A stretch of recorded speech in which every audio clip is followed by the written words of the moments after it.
These are the Sudeten Mountains on the Polish-Czech border. During World War II, this beautiful valley was home to some of the finest scientific minds of the Third Reich. It was here that the Nazis built one of their underground research facilities, the Wenceslas mine.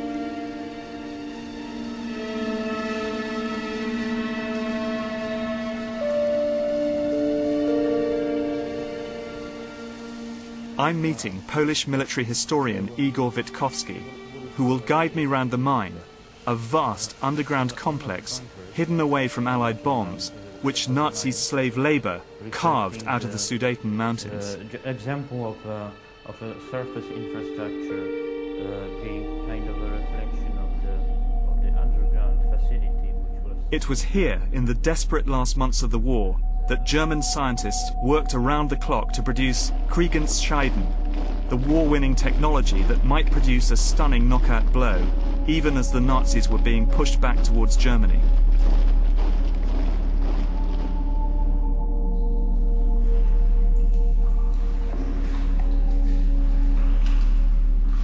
As Igor guided me through the flooded tunnels, the air became heavy and difficult to breathe. So in effect, we've come hundreds of meters through this complex, and we're now deep into the mountain. Not hundreds of meters, but several kilometers, in fact. This is several kilometers into the mountain.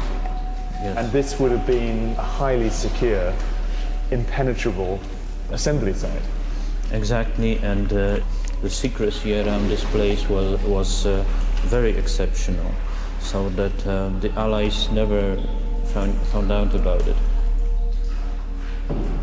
Almost nothing exists of the original mine. As the Nazis retreated in 1945, they sealed most of the tunnels, leaving the advanced technology, and some say the scientists who developed it, buried beneath impenetrable walls of rock.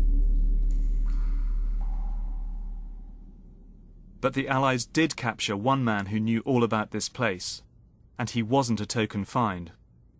His name was SS General Jakob Sporrenberg, and he was in charge of the technical program at the mine.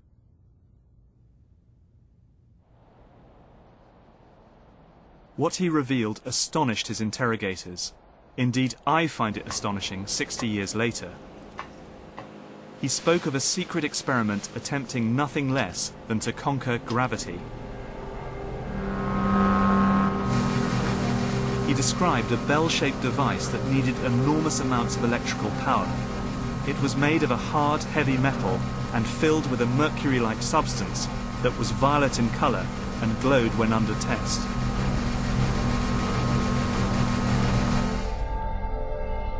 People who worked on the bell suffered from sleep problems and severe vertigo. 5 of the 7 scientists died while working on the project.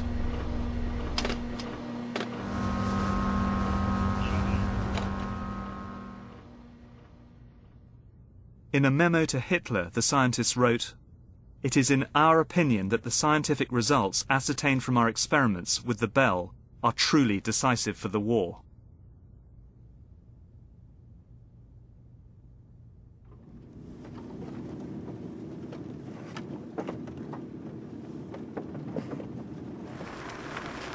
Experiments with the bell happened deep underground in the mine, but directly above it, on the surface, was this strange structure.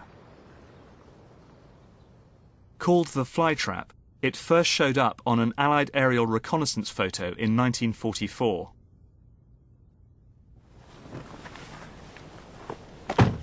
Igor Witkowski believes that the flytrap was a test rig for advanced propulsion technology. In other words, flying saucers. There is a extremely strong and thick steel reinforcement of the pillars, which means that it was to withstand some great forces working on it. How did it work? We don't know exactly, but we do know from Sporrenberg's evidence that the bell was a revolutionary device, and the flytrap, designed as its test rig, was fed with underground cables running to the heart of the structure. So the cabling led down here right or away. rather from the power station over there. Yes, up to the fly trap. Right. It was Well, they're actually virtually filled with high voltage Yeah. cables, as thick as an arm.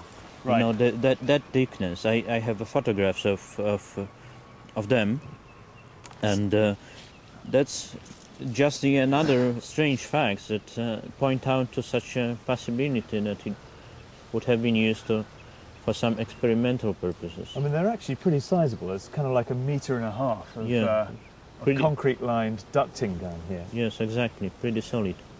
So it all adds up to, I mean, pretty strong evidence that the power station over there was feeding this tremendous amount of power to the facility, the fly trap over there.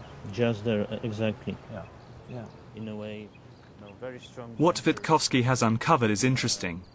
I've spent a long time researching the quest to produce anti-gravity technology, the holy grail of aerospace design. Is it possible that the UFO sightings over Nazi Germany were related to this quest?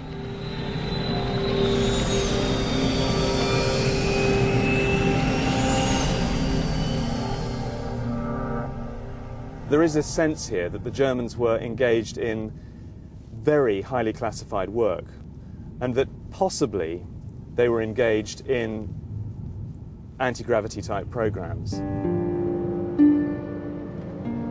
What I do know is that many of these bizarre projects like the Bell did not remain in German hands.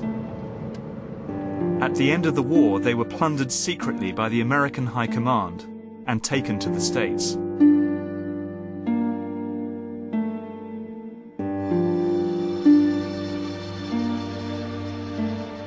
The speculation about Foo Fighters was about to be overshadowed by one of the most sensational UFO sightings of all, the 1947 incident at Roswell in New Mexico.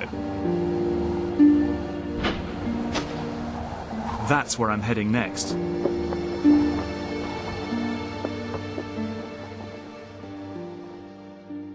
Colonel William Blanchard of the Roswell Air Base refuses to give details of what the flying disc looks like. In July 1947, a UFO is supposed to have exploded in mid-air over Roswell, New Mexico, showering its debris over a remote ranch nearby. The actual saucer itself is said to have come down here on the plains of San Agustin. UFO proponents doggedly say that this vehicle that allegedly crashed here was extraterrestrial. The Roswell crash is the best known case in the annals of ufology.